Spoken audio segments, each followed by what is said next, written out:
السلام علیکم ورحمۃ اللہ وبرکاتہ۔ الحمد للہ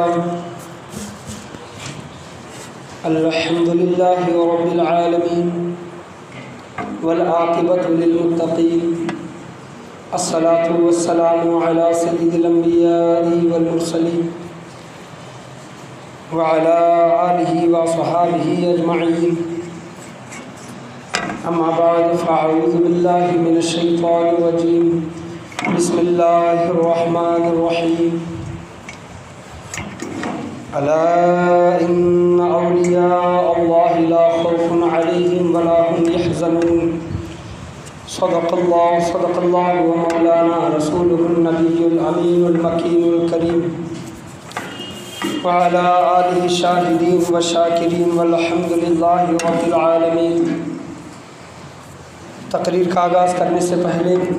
ہم اور آپ مل کر غربت خضراء میں آرام فرمانے والے آقا،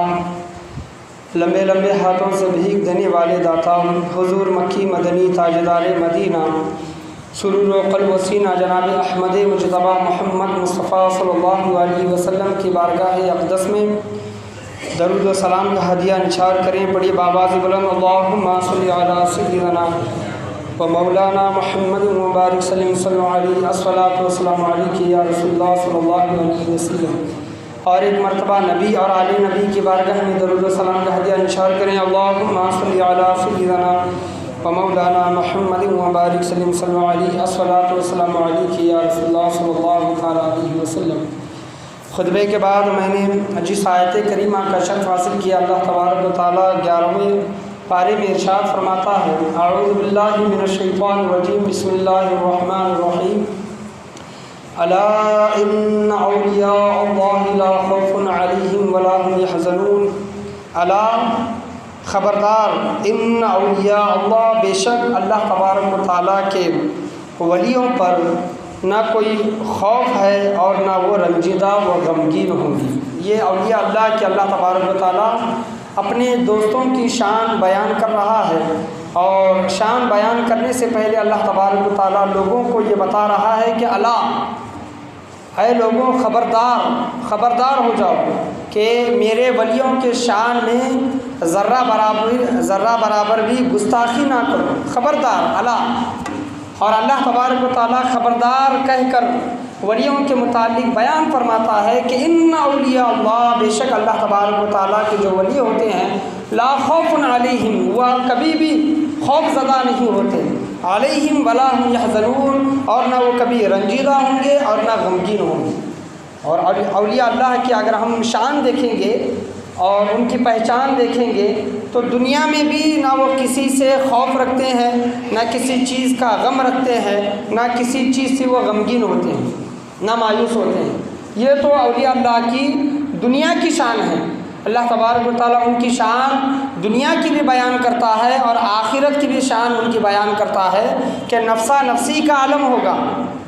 انسان حضرت آدم علیہ السلام سے لے کر آنے والی قیامت تک تمام مخلوق اللہ کی بارگاہ میں روز محشر قیامت کے دن موجود ہوگی۔ باپ بیٹے کا نہیں ہوگا، ماں بیٹی کی نہیں ہوگی۔ بیٹا باپ سے ایک نیکی مانگنے کے لیے جائے گا، ابا جان مجھے ایک نیکی دے دو، یا پھر باپ بیٹے کے پاس جائے گا کہ بیٹا مجھے ایک نیکی دے دو۔ ماں بیٹی کے پاس جائے گی، بیٹی ماں کے پاس جائے گی، سگے ماں باپ بھی اور بیٹا بیٹی جو کوئی ہو ایک نیکی دینے کے لیے تیار نہیں ہوگا۔ قیامت کے دن نیکیوں کی اتنی کمی ہوگی، اور جس کے پاس نیکیاں ہوں گی وہی جنت میں جائے گا۔ یہ معاملہ ہوگا قیامت کے دن۔ اور نفسا نفسی کا عالم، یعنی جو دوست دنیا میں ایک دم جگری دوست ہوا کرتے تھے، قیامت کے دن وہ بھی ایک دوسرے سے دشمن بن جائیں گے، ایک دوسرے کے دشمن بن جائیں گے۔ نفسا نفسی کا ایسا عالم ہوگا، اس نفسا نفسی کے عالم میں بھی اللہ تبارک و تعالیٰ فرماتا ہے کہ اس وقت تمام مخلوق پریشان ہوگی سوائے ان لوگوں کے جو اللہ کے ولی ہیں، سبحان، جو اللہ کے دوست ہیں۔ وہ اس وقت بھی قیامت کے نفسا نفسی کے عالم میں بھی میرے اولیاء اللہ کو نہ کسی بات کا خوف ہوگا اور نہ کسی چیز کا انہیں غم ہوگا اور نہ وہ غمگین ہوں گی۔ تو یہ اللہ تبارک و تعالیٰ ان کے متعلق یہ مژدہ، یہ بشارت، یہ خوشخبری اولیاء اللہ کے متعلق بیان فرماتا ہے۔ تو اولیاء اللہ کی شان بہت بڑی ہوتی ہے، جو اللہ کے جو دوست ہوتے ہیں ان کی شان بہت بڑی ہوتی ہے۔ اور اولیاء اللہ کی شانوں میں سے اگر ہم شان دیکھیں گے حضور سیدنا غوث الاعظم دستگیر، اور جن کا مبارک 11ویں شریف کا مہینہ چل رہا ہے، لگاتار مسلسل 2 ہفتوں سے ان کے متعلق واقعات اور ان کی سیرت بیان کی جا رہی ہے، اور حضور سیدنا غوث الاعظم رضی اللہ تعالیٰ عنہ کا علم، کشف، کرامات، اور اللہ تبارک و تعالیٰ نے انہیں جو تصرف، طاقت اور اختیار جو دی تھی اللہ تبارک و تعالیٰ نے، اس کے متعلق آج چند میں نمونے آپ کے سامنے پیش کرنا چاہوں گا۔ پڑھیے ایک مرتبہ درود شریف، اللہم صلی علی سیدنا و مولانا محمد مبارک صلی اللہ علیہ، الصلاۃ والسلام علیک یا رسول اللہ صلی اللہ تعالیٰ علیہ وسلم۔ بیان مختصر ہوگا، اس کے بعد NRC اور CAA کے متعلق بیان کرنا ہے، مختصر 5 منٹ اس پر بھی مجھے مختصر روشنی ڈالنی ہے۔ تو حضور سیدنا غوث الاعظم رضی اللہ تعالیٰ عنہ کا علم وہ بیان کرتے ہیں۔ حضور سیدنا غوث الاعظم دستگیر رضی اللہ تعالیٰ عنہ قلائد الجواہر، یہ بہت ہی معتبر کتاب ہے، قلائد الجواہر، حضور سیدنا غوث الاعظم دستگیر رضی اللہ تعالیٰ عنہ کی سیرت پر معتبر کتاب ہے، اور اس کے واقعات بہت سے لوگ اس چیز کا انکار نہیں کر سکتے۔ حضور سیدنا غوث اعظم دستگیر رضی اللہ تعالیٰ عنہ بیان کرتے ہیں کہ میں سویا ہوا تھا، اور میرے خواب میں نانا جان حضور صلی اللہ تعالیٰ علیہ وسلم، جناب محمد رسول اللہ صلی اللہ تعالیٰ علیہ وسلم تشریف لائے، اور اس وقت حضور غوث اعظم رضی اللہ تعالیٰ عنہ ابھی جوانی کی عمر ہے، ابھی بغداد والوں کے سامنے آپ مشہور نہیں ہوئے تھے، اور ان کی تقریر، فصاحت، بلاغت حضور سیدنا غوث الاعظم رضی اللہ تعالیٰ عنہ کی اتنی مشہور یا پھر آپ کو اتنا جانتے نہیں تھے۔ حضور صلی اللہ علیہ وسلم حضور سیدنا غوث الاعظم رضی اللہ تعالیٰ عنہ کے خواب میں آئے اور کہنے لگے کہ بیٹا عبدالقادر، تم تقریر، وعظ کیوں نہیں کرتے، بیان کیوں نہیں کرتے؟ تو حضور سیدنا غوث الاعظم کہتے ہیں کہ نانا جان، یہ بغداد والے عربی ہیں، میں اجمی ہوں، اور میں ہمت نہیں کرتا کہ بغداد والوں کے سامنے میں کھڑے ہو کر تقریر کر سکوں۔ تو حضور صلی اللہ علیہ وسلم خواب ہی کا عالم، حضور سیدنا غوث اعظم فرماتے ہیں کہ خواب ہی میں حضور صلی اللہ تعالیٰ علیہ وسلم نے کہا کہ بیٹا عبدالقادر اپنا منہ کھولو، اور حضور صلی اللہ تعالیٰ علیہ وسلم نے اپنا لعاب دہن، تھوک مبارک سیدنا عبدالقادر جیلانی رحمۃ اللہ علیہ کے منہ مبارک میں ڈالا 7 مرتبہ، لعاب دہن، تھوک مبارک سیدنا غوث الاعظم دستگیر رضی اللہ تعالیٰ عنہ کے زبان اقدس میں ڈالا۔ اور حضور غوث اعظم فرماتے ہیں کہ 7 مرتبہ ڈالنے کے بعد میرے دادا جان سیدنا شیر خدا علی المرتضیٰ رضی اللہ تعالیٰ عنہ آئے، اور انہوں نے بھی اپنا لعاب دہن 6 مرتبہ میرے منہ مبارک میں ڈالا، 6 مرتبہ لعاب دہن۔ اور حضور صلی اللہ تعالیٰ علیہ وسلم نے کہا کہ بیٹا عبدالقادر، اب تم وعظ کرنا، تقریر کرنا۔ اور ان کے دادا جان سیدنا شیر خدا علی المرتضیٰ رضی اللہ تعالیٰ عنہ بھی ان سے یہی حکم انہیں فرمایا۔ حضور سیدنا غوث الاعظم رضی اللہ تعالیٰ عنہ نے پوچھا کہ دادا جان سیدنا شیر خدا علی المرتضیٰ رضی اللہ تعالیٰ عنہ، حضور صلی اللہ علیہ وسلم نے تو، نانا جان نے تو میرے منہ مبارک میں لعاب دہن 7 مرتبہ ڈالا، لیکن آپ نے اپنا لعاب دہن مبارک آپ نے 6 مرتبہ ڈالا، اس کی وجہ کیا ہے؟ آپ نے 7 مرتبہ کیوں نہیں ڈالا؟ تو سیدنا شیر خدا علی المرتضیٰ رضی اللہ تعالیٰ عنہ کہتے ہیں کہ حضور صلی اللہ علیہ وسلم نے اپنا لعاب دہن 7 مرتبہ ڈالا اور میں نے 6 مرتبہ ڈالا، اس کی ایک وجہ یہ ہے کہ میں برابری نہیں کر سکتا۔ سبحان اللہ، حضور صلی اللہ علیہ وسلم کی مشابہت برابری نہیں کر سکتا، اس وجہ سے میں نے 6 مرتبہ تمہارے منہ کے اندر لعاب دہن ڈالا۔ تو سیدنا شیر خدا علی المرتضیٰ رضی اللہ تعالیٰ عنہ کا مقام و مرتبہ دیکھیں کہ داماد رسول ہیں اور تمام ولیوں کے سردار ہیں، اور سیدنا عبدالقادر جیلانی رحمۃ اللہ علیہ کے خواب میں کہہ رہے ہیں کہ میں حضور صلی اللہ علیہ وسلم کی برابری نہیں کر سکتا، برابری نہیں کر سکتا۔ تو آج کے جو ملا اور مولوی جو کہتے ہیں کہ حضور صلی اللہ علیہ وسلم ہماری طرح تھے، انہیں صحابہ کرام کے ان اقوال سے درس حاصل کرنا چاہیے۔ پڑھی ایک مرتبہ درود شریف، اللہم صلی علی سیدنا و مولانا محمد مبارک صلی اللہ علیہ وسلم علیہ یا رسول اللہ صلی اللہ علیہ وسلم۔ اس کے بعد کہتے ہیں سیدنا عبدالقادر جیلانی رحمۃ اللہ علیہ، حضور سرکار سیدنا غوث العظم رضی اللہ تعالیٰ عنہ، وہ خواب میں جو سرکار صلی اللہ علیہ وسلم حضرت علی المرتضیٰ رضی اللہ تعالیٰ عنہ دونوں نے جو لعاب دہن ڈالا تو میرے اندر وہ تقریر کرنے کا مادہ پیدا ہوا، اور میں بغداد والوں کے سامنے میں نے ہمت کر کے ان کے سامنے تقریر کی۔ یہ مطلب قواعد الجواہر میں یہ واقعہ بیان کیا گیا ہے۔ اور حضور سیدنا غوث العظم رضی اللہ تعالیٰ عنہ کا علم، وہ جو مدرسے میں جب پڑھاتے تھے تو 13 علوم طلباء کو پڑھایا کرتے تھے۔ 13 علوم کا انہیں علم حاصل تھا، 13 الگ الگ موضوعات کا علم وہ مدرسے کے طلباء کو پڑھایا کرتے تھے۔ اور حضور سیدنا غوث العظم دستگیر رضی اللہ تعالیٰ عنہ کے وعظ اور تقریر کا عالم یہ تھا کہ آپ کے مجمع میں حضور سیدنا غوث العظم رضی اللہ تعالیٰ عنہ جب بغداد میں تقریر کیا کرتے تو آپ کے مجمع میں 70,000 سے زیادہ لوگ جمع ہوا کرتے تھے،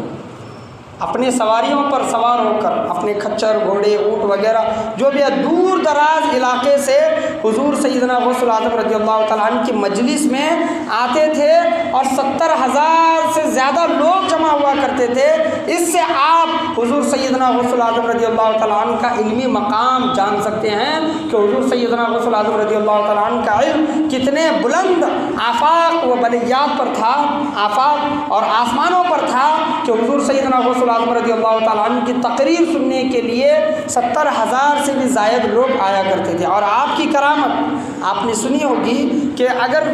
حضور سیدنا غوث العظم رضی اللہ تعالیٰ عنہ کے سامنے جو شخص بیٹھا ہے اور 70,000 لوگ ہیں، کتابوں میں آیا ہے، معتبر کتابیں ہیں کہ سامنے والا جس طرح حضور سیدنا غوث العظم رضی اللہ تعالیٰ عنہ کی آواز کو سنتا تھا، آج مجھے تقریر کرنی ہوتی ہے تو مائک کا استعمال کرنا پڑتا ہے۔ حضور سیدنا غوث العظم کی کرامت یہ ہے کہ پہلی صف میں جو انسان بیٹھا ہے، جس طرح وہ حضور غوث اعظم کی آواز کو سنتا، جو آخری شخص بیٹھا ہے 70,000 کا مجمع، آپ اندازہ لگائیں 70,000 کا مجمع، 70,000 لوگ بیٹھے ہوئے ہیں، تو آخری شخص کو اسی طرح کی آواز سنائی دیتی جس طرح سامنے والے کو آواز سنائی دیتی۔ یہ حضور سیدنا غوث العظم رضی اللہ تعالیٰ عنہ کی آواز کی کرامت تھی۔ آپ مادرزاد ولی تھے، سامنے والی کو اس طرح آواز سنائی دیتی، اسی طرح کی آواز آخر میں جو شخص بیٹھا ہے 70,000 کا مجمع، آپ اندازہ لگا دیں کتنا دور وہ شخص بیٹھا ہوگا، اس شخص کو ایسی آواز سنائی دیتی جس طرح سامنے والے کو سنائی دے رہی ہے۔ تو یہ حضور سیدنا غوث العظم رضی اللہ تعالیٰ عنہ کی یہ کرامتوں میں سے ایک کرامت تھی۔ پڑھی ایک مرتبہ درود شریف، اللہم صلی علی سیدنا و مولانا محمد مبارک صلی اللہ علیہ الصلاۃ والسلام علیک یا رسول اللہ صلی اللہ علیہ وسلم۔ اسی طرح آپ سیدنا عبدالقادر جیلانی رحمۃ اللہ علیہ وعظ فرما رہے تھے، تقریر کر رہے تھے، اور ہفتے میں 4 دن آپ وعظ فرمایا کرتے، اور باقی کے جو دن ہفتے کے بچتے ہیں اس میں مدرسے کے طلباؤں کو علم دیا کرتے تھے۔ تو آپ اس سے اندازہ کر سکتے ہیں کہ حضور سیدنا سرکار غوث اعظم رضی اللہ تعالیٰ عنہ نے دین کی خدمت کس طرح کی ہے اور کتنی کی ہے۔ ہفتے میں 4 دن وہ وعظ فرمایا کرتے اور باقی کے دن مدرسے میں پڑھایا کرتے۔ آپ نے بہت زیادہ دین کی خدمت کی ہے۔ آپ وعظ فرما رہے تھے اور آپ ہی کے سامنے ایک شخص بیٹھا تھا، اور وعظ کے درمیان وہ شخص سو رہا تھا، حضور سیدنا سرکار غوث اعظم رضی اللہ تعالیٰ عنہ اس شخص کو سوتا ہوا دیکھا تو اس کے سامنے آئے، وہ شخص بیٹھ کر سو رہا ہے، اس کے سامنے آئے اور ادب کے ساتھ اس کے سامنے کھڑے ہو گئے۔ لوگ مطلب 70,000 کا مجمع ہے، اس سے بھی زائد مجمع ہے، لوگ پریشان حیران کہ کیا بات ہے کہ آج سرکار سیدنا غوث اعظم اپنی تقریر کو چھوڑ کر اس شخص کے سامنے آ کر کھڑے ہو گئے ہیں۔ اور جب وہ شخص نیند سے جاگا اور جاگنے سے پہلے حضور سیدنا غوث اعظم کچھ دیر اس کے سامنے کھڑے رہے، ادب کے ساتھ کھڑے رہے، اور اوپر آ کر اپنی تقریر دوبارہ شروع کی۔ تو جب مجمع ختم ہوا تو لوگ اس آدمی سے مصافحہ کرنے لگے۔ کس آدمی سے؟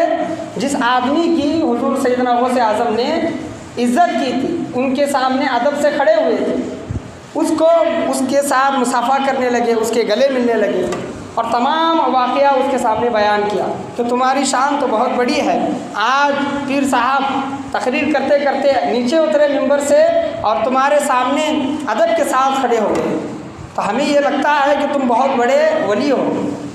اور انہوں نے آپ کی تعظیم کی ہے۔ تو وہ شخص کہنے لگا کہ ایسی کوئی بات نہیں ہے، جب میں تقریر کے درمیان سو گیا تھا تو میرے خواب میں حضور صلی اللہ تعالیٰ علیہ وسلم تشریف لائے تھے، وہ حضور صلی اللہ تعالیٰ علیہ وسلم کو تشریف لانا دیکھ کر حضور سیدنا غوث اعظم رضی اللہ تعالیٰ عنہ نے میری تعظیم کی، بلکہ وہ میری تعظیم نہیں کر رہے تھے کہ میرے خواب میں جو ہستی تشریف لائی تھی اس ہستی کی تعظیم کر رہے تھے۔ تو بتانے کا حاصل کلام یہ ہے، کشف، کرامات، تصرف، طاقت، اختیار اللہ نے حضور سیدنا غوث اعظم کو اتنا عطا کیا تھا کہ لوگوں کے خوابوں پر بھی آپ کی حکومت تھی، کہ لوگ انسان کو کیا خواب آ رہا ہے، کیسی بشارت آ رہی ہے، انسان خواب میں کیا دیکھ رہا ہے، اس کا بھی تصرف حضور سیدنا غوث اعظم کو اللہ تبارک و تعالیٰ نے عطا کیا تھا۔ بعد میں یہ پتہ چلا کہ اس شخص کے خواب میں جناب محمد رسول اللہ صلی اللہ تعالیٰ علیہ وسلم تشریف لائے تھے، تو نانا جان کی تعظیم کے لیے، ادب کے لیے حضور سیدنا غوث اعظم رضی اللہ تعالیٰ ان کے سامنے کھڑے ہوئے، اس شخص کے لیے نہیں بلکہ وہ سرکار دو جہاں صلی اللہ تعالیٰ علیہ وسلم جس کے خواب میں تشریف لے گئے تھے، اس کی وجہ سے سرکار غوث اعظم رضی اللہ تعالیٰ نے اس شخص کی تعظیم و توقیر کی۔ اور محمد کاکیس رحمۃ اللہ علیہ، آپ کا بچپنے کا زمانہ ہے، اور حضور سیدنا غوث اعظم رضی اللہ تعالیٰ عنہ کو بچپن کا عالم ہو، 18 سال کی عمر ہو، جوانی کا عالم ہو، اللہ کا ولی، جو اللہ کا ولی ہوتا ہے، جو بھی حضور سیدنا غوث اعظم کو دیکھتا آپ کو پہچان لیتا کہ یہ ولیوں کے سردار ہیں۔ ہر کوئی اللہ کا ولی جو ہے وہ اپنی نگاہ بصیرت سے آپ کو پہچان لیتا۔ محمد کاکیس رحمۃ اللہ علیہ یہ بھی بغداد میں بہت بڑے بزرگ گزرے ہیں، اور حضور سیدنا غوث اعظم رضی اللہ تعالیٰ عنہ کے ابھی طالب علمی کا مدرسے کا زمانہ تھا، اور محمد کاکیس رحمۃ اللہ علیہ کی عمر زیادہ تھی، وہ لوگوں کو واعظ فرما رہے تھے، تقریر کر رہے تھے۔ تو حضور غوث اعظم رضی اللہ تعالیٰ عنہ نے سوچا کہ چلو اللہ والے کا بیان چل رہا ہے، درس چل رہا ہے، اللہ کی باتیں ہو رہی ہیں، اللہ اور اس کے رسول کی باتیں ہو رہی ہیں، تو اس مجمع میں میں بھی جا کر بیٹھ جاتا ہوں۔ تو محمد کاکیس رحمۃ اللہ علیہ تقریر کرتے کرتے حضور سیدنا غوث اعظم کو دیکھ رہے تھے۔ جب حضور سیدنا غوث اعظم بچپنے کا عالم ہے، مدرسے کے پڑھنے کے زمانے کا دور ہے، جب وہ مجمع میں آ کر بیٹھے تو محمد کاکیس رحمۃ اللہ علیہ نے کہا کہ جو بچہ آ کر بیٹھا ہے اس کو باہر نکال دو۔ تو لوگوں نے محمد کاکیس رحمۃ اللہ علیہ جو اللہ کے ولی تھے ان کے حکم کی تعمیل کی، وہ لوگ تو نہیں پہچانتے تھے حضور غوث اعظم کو، تو پیر کے حکم کی تعمیل کرتے ہوئے حضور سیدنا غوث اعظم کو اس مجمع سے باہر کر دیا۔ حضور سیدنا غوث اعظم دل میں کوئی برا نہیں جانا، اور پھر اللہ کی باتیں، اللہ اور اس کے رسول کی باتیں سننے کے لیے اس مجمع میں آ کر بیٹھے۔ تو محمد کاکیس رحمۃ اللہ علیہ نے دوبارہ حضور سیدنا غوث اعظم کو دیکھا اور کہا کہ اس بچے کو دوبارہ واپس کر دو، باہر بھیج دو، اس مجمع میں مت بٹھاؤ۔ تو لوگ، تمام کے تمام لوگ اس بچے کو دیکھ رہے ہیں، کس بچے کو؟ جس کے متعلق پیر صاحب جو تقریر کر رہے ہیں، تقریر کرتے کرتے کہہ رہے ہیں کہ اس بچے کو باہر کر دو، اشارہ جس کی طرف کر رہے ہیں، پورا مجمع حضور سیدنا غوث اعظم کو دیکھ رہا ہے کہ یہ کون بچہ ہے جس کے متعلق محمد کاکیس رحمۃ اللہ علیہ کہہ رہے ہیں کہ اس بچے کو مجمع سے باہر کرو۔ جب 2 بار باہر کر دیا گیا، تیسری بار پھر حضور سیدنا غوث اعظم رضی اللہ تعالیٰ عنہ اس مجمع میں آ کر بیٹھے۔ آ کر بیٹھنے کے بعد محمد کاکیس رحمۃ اللہ علیہ کہتے ہیں کہ اس بچے کو میرے پاس لایا جائے، اس بچے کو میرے پاس لایا جائے۔ حضور سیدنا غوث اعظم رضی اللہ تعالیٰ عنہ کو جب محمد کاکیس رحمۃ اللہ علیہ کے پاس لایا گیا تو محمد کاکیس رحمۃ اللہ علیہ کہتے ہیں کہ اے لوگوں، اس بچے کو تم جانتے ہو؟ یہ بچہ کون ہے؟ اس بچے کو تم نہیں جانتے، میں نے تمہیں متوجہ کرانے کے لیے، تمہارا دھیان اس بچے کی طرف کرنے کے لیے اس بچے کو 2 بار مجلس سے باہر بھیجا، کیونکہ تمہارا دھیان اس بچے کی طرف ہو۔ اے لوگوں، جان لو یہ بچہ آنے والے وقت میں اللہ تبارک و تعالیٰ کے تمام ولیوں کا سردار ہوگا، سبحان، اور اس کا قدم تمام ولیوں کے گردن پر ہوگا۔ اس کا قدم یہ آنے والے وقت میں یہ بچہ اس طرح چمکے گا کہ ہر ایک کی روشنی ماند پڑ جائے گی، پھیکی پڑ جائے گی، ہر ایک کا مرغ بولے گا۔ محمد کاکس رحمۃ اللہ علیہ کہتے ہیں کہ ہر ایک اللہ تبارک و تعالیٰ کے ولی کا مرغ یعنی زبان بولے گی اور خاموش ہو جائے گی، لیکن یہ جب بچہ بولے گا تا قیامت تک اس کا چرچا ہوتا رہے گا، تا قیامت تک اس کا چرچا ہوتا رہے گا۔ محمد کاکس رحمۃ اللہ علیہ کہتے ہیں کہ بیٹا عبد القادر، جب تم اعلان کرو گے کہ میرا قدم ہر اللہ کے ولی کے گردن پر ہے، بیٹا عبد القادر رحمۃ اللہ علیہ، اس وقت میں بوڑھا ہو چکوں گا اور کیا پتہ کہ مجھے موت آ جائے، لیکن اس وقت میرے سفید داڑھی کی لاج رکھ لینا۔ محمد کاکس رحمۃ اللہ علیہ اس بچے سے کہتے ہیں کہ بیٹا عبد القادر، اس وقت اس بوڑھے انسان کی ان سفید بالوں کی لاج رکھ لینا، تو ہر اللہ تبارک و تعالیٰ کا ولی، چاہے وہ جنید بغدادی ہی کیوں نہ ہو، انہوں نے پہلے ہی ارشاد، حضور سیدنا غوث اعظم ابھی پیدا ہی نہیں ہوتے، اس سے پہلے جنید بغدادی رحمۃ اللہ علیہ نے بشارت دی تھی کہ بغداد میں ایک ایسا بچہ آئے گا جس کا قدم ہر اللہ کے ولی کے مطلب گردن پر ہوگا۔ تو حضور سیدنا غوث اعظم رضی اللہ تعالیٰ عنہ کی یہ شان، یہ کرامت، اللہ نے انہیں اتنے کشف و کرامات دیے تھے۔ میں نے علم کے متعلق بھی بات کی، ان کے کشف و کرامات کے متعلق بھی میں بات کر رہا ہوں۔ ان کے سامنے جب ان کا چرچا، ان کی شہرت حضور سیدنا غوث اعظم کی بڑی، تو ایک عیسائی حضور سیدنا غوث اعظم کے پاس آ کر کہتا ہے کہ ہمارے عیسیٰ روح اللہ، عیسائی کرسچن آ کر کہتا ہے کہ ہمارے عیسیٰ روح اللہ مردہ لوگوں کو زندہ کیا کرتے تھے، جو لوگ قبر میں دفن ہو چکے ہیں ان کو زندہ کیا کرتے تھے، کیا تمہارے نبی نے، تمہارے محمد رسول اللہ صلی اللہ علیہ وسلم نے کسی بے جان انسان کو، مردہ انسان کو زندہ کیا ہو؟ تو حضور سیدنا غوث اعظم کہتے ہیں کہ اے نادان، تو اس ہستی کی بات کرتا ہے، میں ان کے غلاموں کے غلام ہوں۔ حضور سیدنا غوث اعظم کہتے ہیں کہ ان کے غلاموں کا غلام ہوں، ایک ادنا سا غلام ہوں۔ اگر یہ غلام تیرے بتا ہوئے چیلنج کو کہ تمہارے نبی مردے کو زندہ کیا کرتے تھے، اگر میں زندہ کر دوں کیا تو ایمان لے کر آئے گا اور میرے نبی کے مطلب نبوت کو تسلیم کرے گا؟ تو عیسائی کہتا ہے کہ میں تو نبی کی بات کر رہا تھا، یہ تو غلاموں کے غلام ہیں، چلو اگر یہ کر دے تو اور اچھی بات ہے۔ تو حضور سیدنا غوث اعظم اس عیسائی کو لے کر قبرستان جاتے ہیں اور کہتے ہیں کہ تو جس قبر کی طرف اشارہ کرے گا میں اس انسان کو زندہ کروں گا۔ تو 400-500 سال پہلے کی قبر، اور وہ بھی ایک ایسی قبر جو گویا تھا، گانے والا تھا، تو عیسائی نے اس گویے کے گانے والے کی قبر کی طرف اشارہ کیا۔ تو حضور سیدنا غوث اعظم کہتے ہیں کہ تمہارے عیسیٰ روح اللہ، عیسیٰ نبی علیہ الصلوۃ والسلام کہتے تھے کہ کم باذن اللہ، یعنی اللہ تبارک و تعالیٰ کے حکم سے زندہ ہو جا۔ عیسیٰ علیہ السلام کیا کہتے تھے؟ مردوں کو اگر زندہ کرنا ہے تو کم باذن اللہ، اللہ کے حکم سے زندہ ہو جا۔ میں محمد صلی اللہ علیہ وسلم کے غلاموں کا غلام ہوں، میں کم باذن اللہ نہیں کہتا، کم باذنی کہتا ہوں کہ اے مردے میرے حکم سے زندہ ہو جا، میرے حکم سے زندہ ہو جا۔ تو سرکار سیدنا غوث اعظم رضی اللہ تعالیٰ نے اتنا کہا کہ کم باذنی، میرے حکم سے زندہ ہو جا، تو قبر میں جو گویا گانے والا تھا وہ گانا گاتے ہوئے اٹھا۔ حضور سیدنا غوث اعظم رضی اللہ تعالیٰ کی یہ کرامت دیکھ کر وہ عیسائی مطلب مسلمان ہو گیا۔ یہاں پر غور کرنے کا مقام ہے، کوئی یہ نہ سوچے کہ حضور سیدنا غوث اعظم رضی اللہ تعالیٰ عنہ نے عیسیٰ علیہ السلام کی شان میں گستاخی کی، کیونکہ چاہے نبی کوئی کیوں نہ ہو، نبیوں کے شان میں گستاخی کرنا بتایا گیا نا، آمنت باللہ، میں ایمان لایا اللہ پر، وہ ملائکتی، اس کے فرشتوں پر، وہ رسولی، اس کے رسولوں پر، تمام چیزوں پر ایمان لانا ضروری ہے، رسولوں پر، نبیوں پر۔ اور ہم کسی بھی نبی کے شان میں اگر ایک ادنا سے گستاخی کر دیں تو ہم ایمان سے خارج ہو جائیں گے۔ حضور سیدنا غوث اعظم نے کہا کہ تمہارے نبی کم باذن اللہ، اللہ کے حکم سے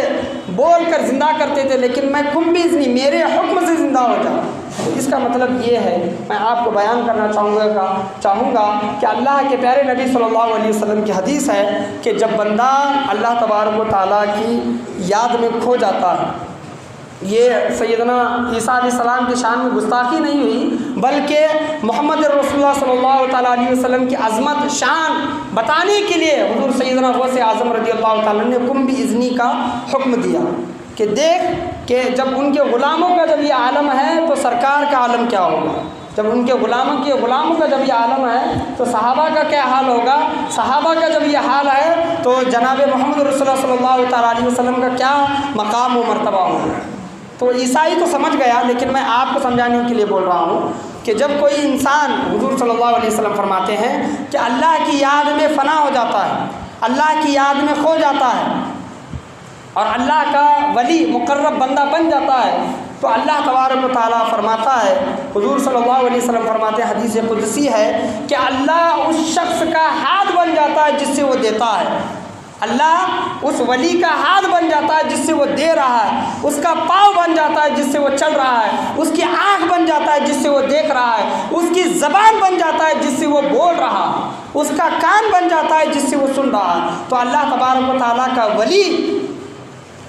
اللہ تبارک و تعالیٰ اس کے متعلق فرماتا ہے کہ سراپا میں اس کے اعضاء جز بن جاتا ہوں جس سے وہ چلتا پھرتا دیکھتا بولتا ہے۔ تو حضور سیدنا غوث اعظم رضی اللہ تعالیٰ نے کم باذنی کہا تو انہوں نے نہیں کہا، بلکہ اللہ تبارک و تعالیٰ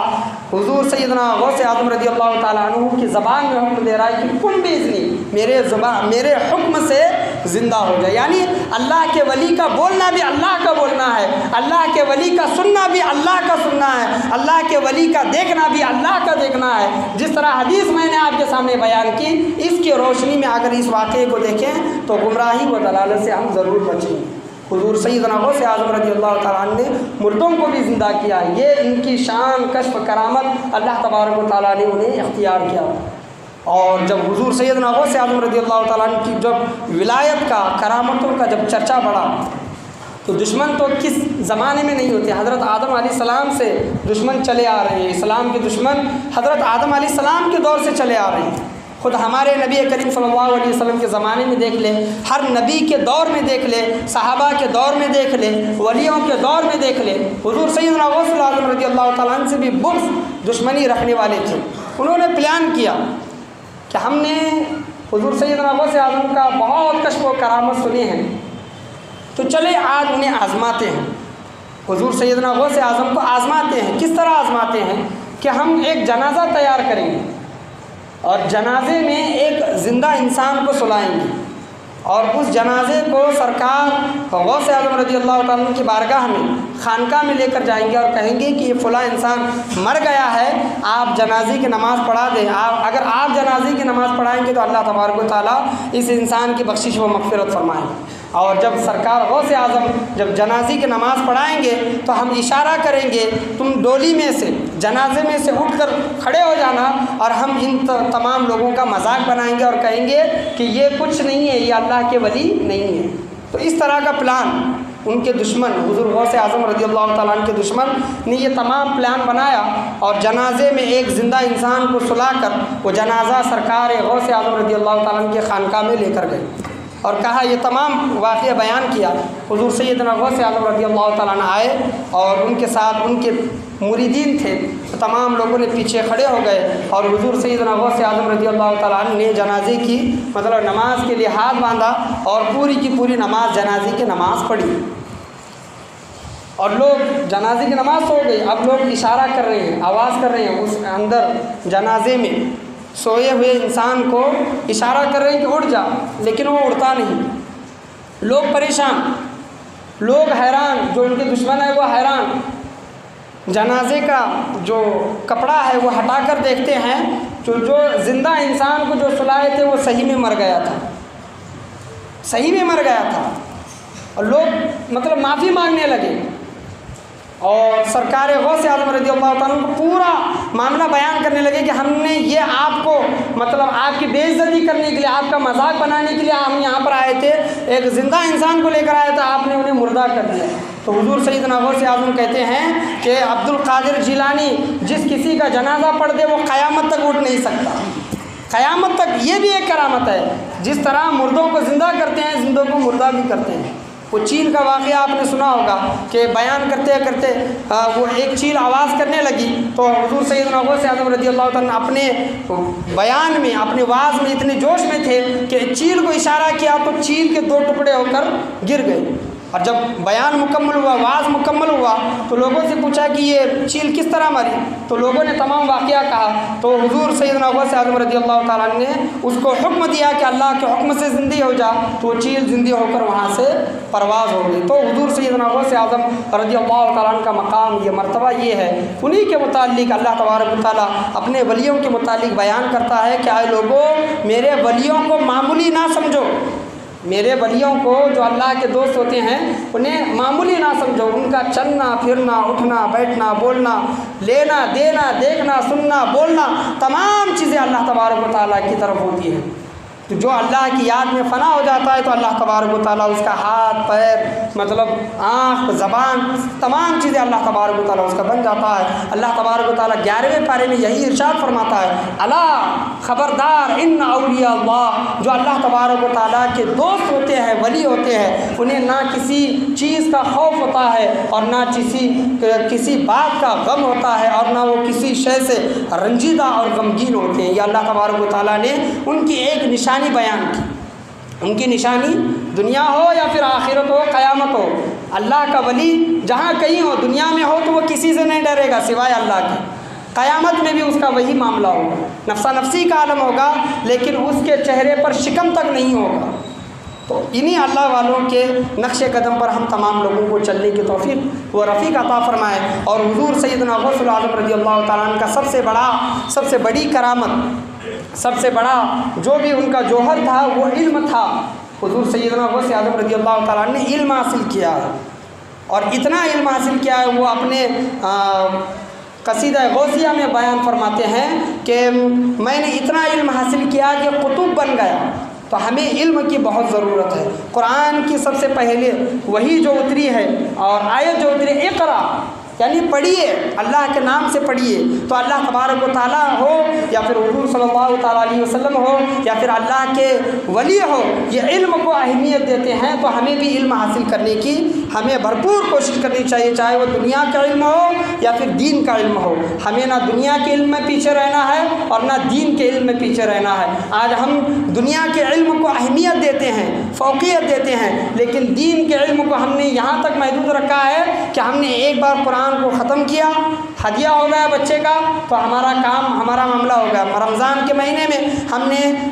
1 مرتبہ یا پھر 10 مرتبہ قرآن کو پڑھ لیا تو ہمارا حق ادا ہو گیا۔ یہ دین نہیں سکھاتا، بلکہ اس پر عمل بھی کرنا ہوتا ہے۔ قرآن کو سمجھ کر ترجمہ و تفسیر کے ساتھ پڑھنا بھی ہوتا ہے۔ ان تمام چیزوں کو سیکھیں، ہمارے لیے بہت ضروری ہے۔ سنیت اور جو سنی لوگ ہیں اسی معاملے میں پیچھے ہیں، دین کے معاملے میں علم کے معاملے میں پیچھے ہیں، تو ہمیں یہ سیکھنے کی نہایت سخت سے سخت ترین ضرورت ہے اور ہمیں سیکھنا چاہیے، اور اپنے بچوں کو اور آنے والی نسلوں کو بھی ہمیں سکھانے کی کوشش کرنی چاہیے۔ اللہ تبارک و تعالیٰ سے میں یہی دعا کرنا چاہوں گا کہ اللہ تبارک و تعالیٰ ہمیں سرکار سیدنا غوث اعظم رضی اللہ تعالیٰ عنہ کے نقش قدم پر چلنے کی توفیق و رفیق عطا فرمائے۔